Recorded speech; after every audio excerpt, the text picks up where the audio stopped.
pandemi perlahan kami anjing. Anjing.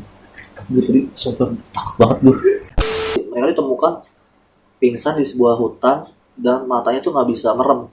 Matanya sambil melotot, mulutnya terus terbuka gitu.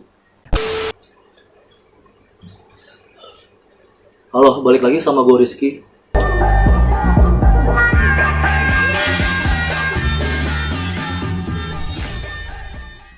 Di minggu ini gue bakal bahas cerita yang lagi rame banget di mana-mana.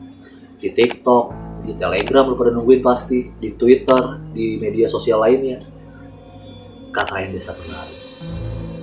Kisah ini udah ada tahun 2019 dan udah difilmkan sama pengarangnya sendiri. Karena pandemi COVID-19, pada akhirnya film ini ditunda penayangannya sampai akhirnya ditayangkan sekarang di tahun ini, bulan ini 2022. Awal kisah sih gue juga gak terlalu tertarik sama ini film sampai ininya seramai ini sekarang. Dan gue baru tahu ternyata KKN Desa Penari ini gue dalam waktu seminggu penayangannya udah 4,6 juta lebih penonton di bioskop. Sampai akhirnya gue penasaran dan gue cari tahu. Balik lagi ke masa lalu 2 tahun ke belakang, awal mula KKN Desa Penari ini viral, dan akhirnya gue coba untuk telusuri. Gue coba tonton dan gue coba baca ulang. Dari review penonton-penonton di bioskop sih agak kurang puas ya, karena film ini yang gue tonton juga, film ini tuh kayak gimana ya, lebih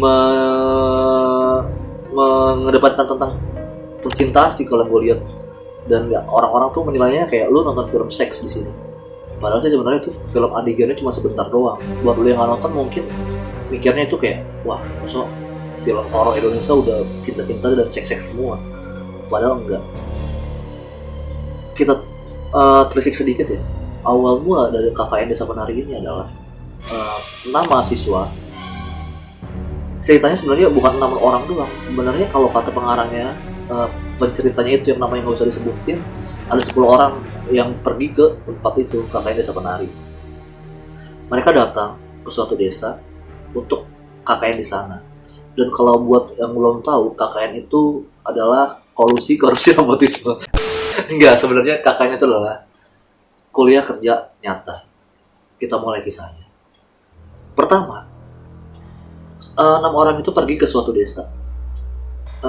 Dan mereka sampai di desa itu untuk jalan lagi ke tempat yang mereka ingin lakuin KKN itu kurang lebih 2 jam. Dan itu nggak bisa dilalui oleh kendaraan. Mereka itu bisa jalan dengan berjalan kaki atau bisa dengan kendaraan roda 2 seperti motor. Untuk mobil mereka nggak bisa masuk. Ketika mereka sampai di tempat, suatu orang itu yang bernama Nur udah ngerasain firasat yang enak di sana. Dan ada kakek-kakek tua yang ngeliat dari belakang mengikuti dia itu sambil tersenyum. Dan ternyata usut punya usut, si Nur ini punya kodam dalam dirinya sendiri. Sebelumnya si Nur ini udah merasa nggak aneh sih sebelumnya, udah merasa aneh untuk pergi ke desa itu. Dia kayak ngerasa kayaknya ini bakal menjadi hal-hal yang aneh nih kalau kita melanjutin. Tapi akhirnya karena mereka tetap ingin ngelakuin itu, mereka bangga tetap jalan ke sana untuk ngelakuin KKN-nya itu. Sesampainya di desa, kepala desanya tuh bilang kalau kalian itu nggak boleh KKN di sini. Mereka kekeh di sana sampai salah satu siswa di sana, pelajar mahasiswi di sana yang namanya Ayu, sampai nangis-nangis dan mohon-mohon sama kepala desa di situ agar mereka dibolehin KKN di sana. Karena melihat Ayu nangis dan Ayu kayak pengen banget ngelakuin KKN di sana, akhirnya kepala desa ngizinin. Tapi mereka ngasih syarat, kepala desa di sana ngasih syarat untuk lu kalian nggak boleh ngelewatin batas wilayah desa di sini.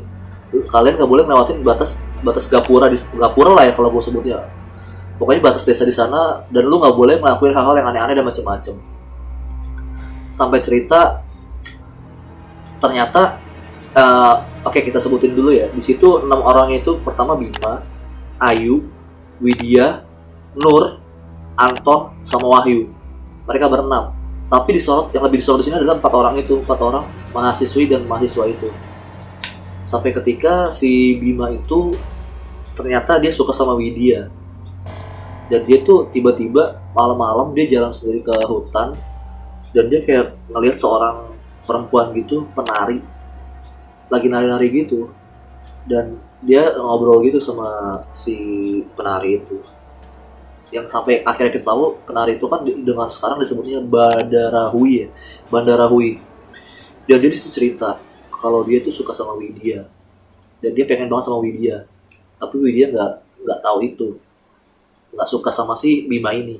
Sampai ketika setelahnya si Bima ini bikin perjanjian sama Bandarahui itu, kalau kamu pengen sama Widya, kamu kasih mahkota, saya kasih kamu mahkota ya, disebutnya mustika gitulah, nanti kamu kasih ke Widya, suruh dia pakai gelang ini, mahkota ular, biar dia suka sama kamu.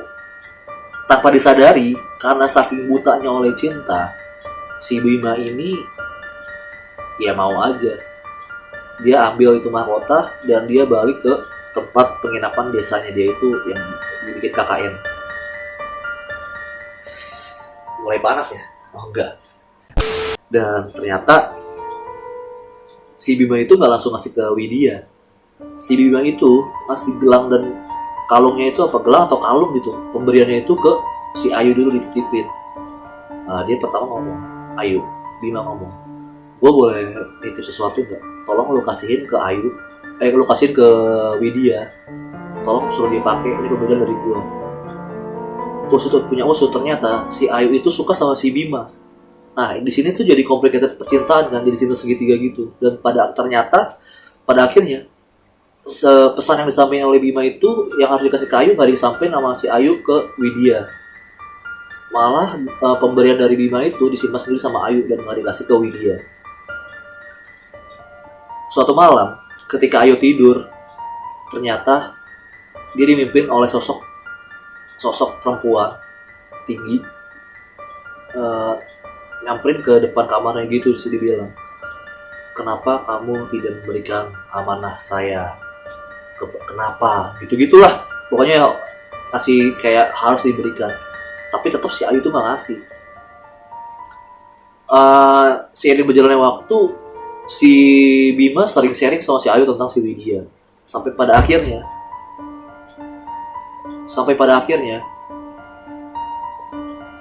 si Ayu sama si Bima itu dia ketemuan di suatu hutan untuk menanyakan gimana lu udah kasih bla bla bla bla bla bla atau belum.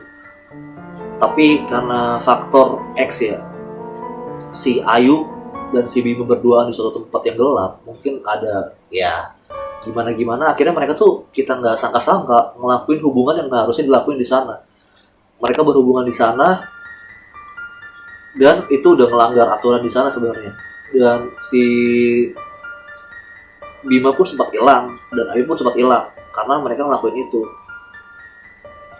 Si Widya tuh ngelihat si Bima itu jalan ke hutan dan dia ngejar dari kejauhan. Si Bima ngejar, tapi pas sampai di sana si Widya ngeliat si Bima di dalam kolam gitu, dia udah ngelakuin hubungan sama si penari gitu, si Bandarahui itu yang kita tahu yang ngasih mustika itu buat disampaikan ke Widya. Tapi si Bima itu nggak dengar Widya manggil-manggil nama dia tetap ngelakuin hubungan itu sambil mukanya kayak tertekan gitu. Dan di samping belakangnya itu ada keramaian suara gamelan yang syahdu, yang berisik, yang menarik perhatiannya Widya, dan dia kayak ketakutan gitu, dan dia lari dari sana sambil manggil-manggil nama Bima. Dia lari dari sana. Dia ngeliat seorang sosok perempuan lagi nari-nari, dan ternyata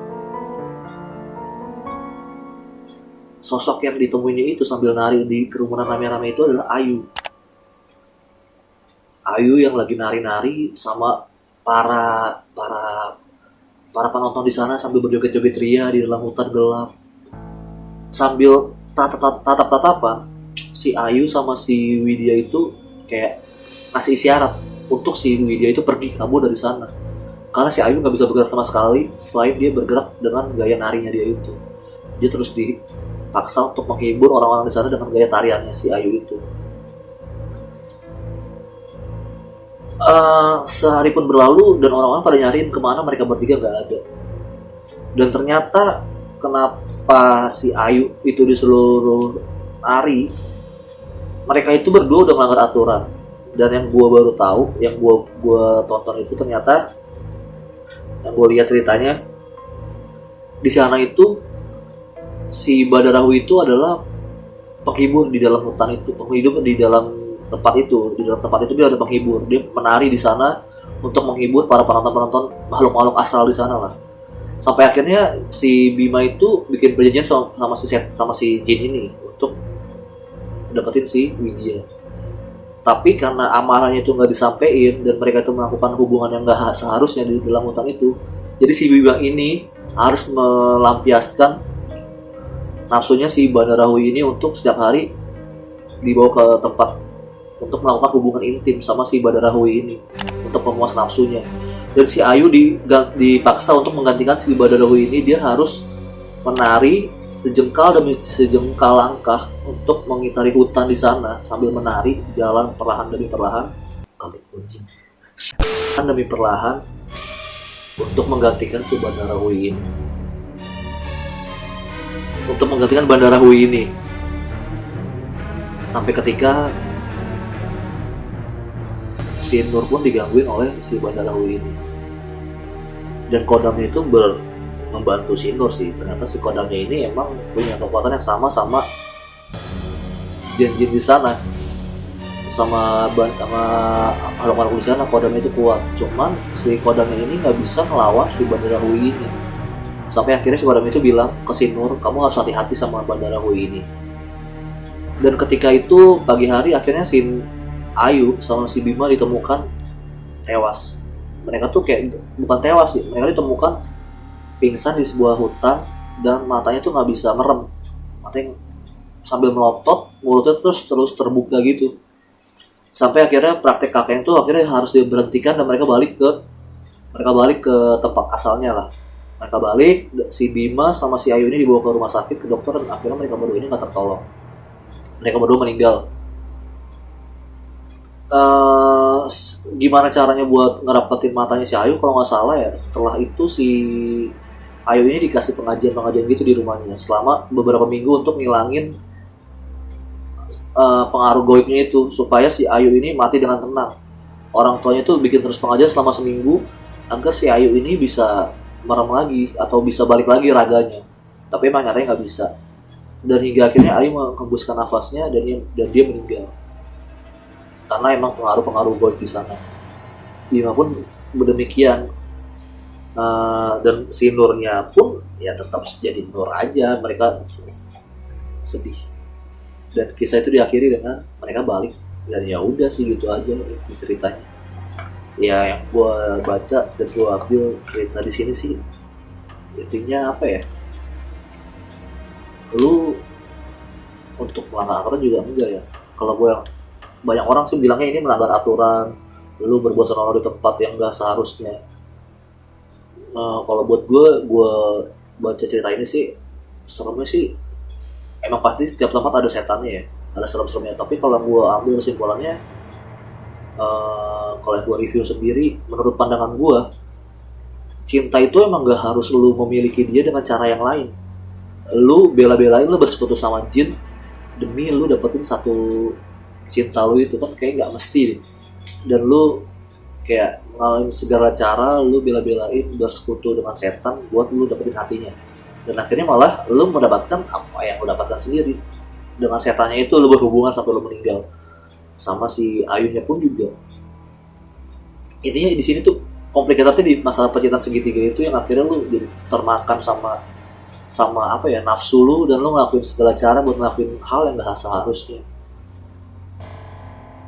Untuk adatnya sendiri emang di sana emang adatnya kayak gitu kali ya. Setiap tempat juga emang harus ngelakuin hal-hal yang aneh.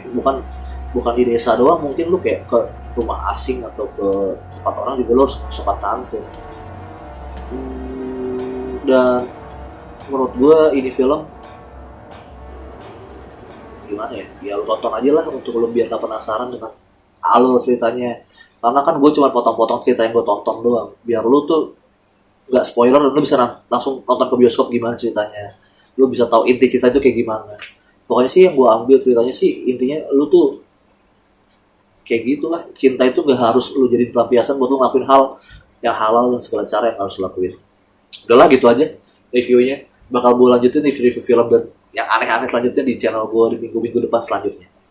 Gue Rizky, gue pamit, bye. Tari hutan di sana sambil menari, jalan perlahan demi perlahan, kali anjing.